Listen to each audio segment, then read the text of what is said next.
Hi guys! Welcome to my vlog sa Anthony Palaso. Andito ako sa bahay namin at kagigising ko lang.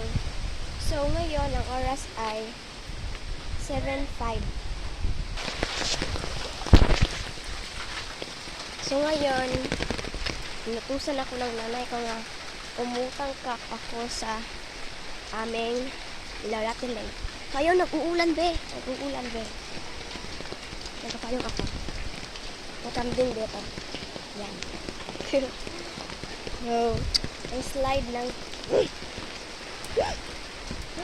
Ay, bibilan ko lang itong cellphone kay mama. Hindi ko ito ipadalasan kanya. Kasi wala kong lingaw dito mamaya.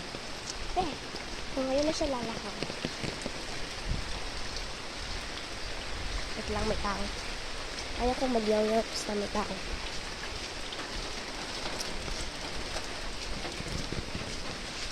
Bahay ng aming kapitbahay. So, I think natulog pa si Tirang at si Chichay, Burat Chay.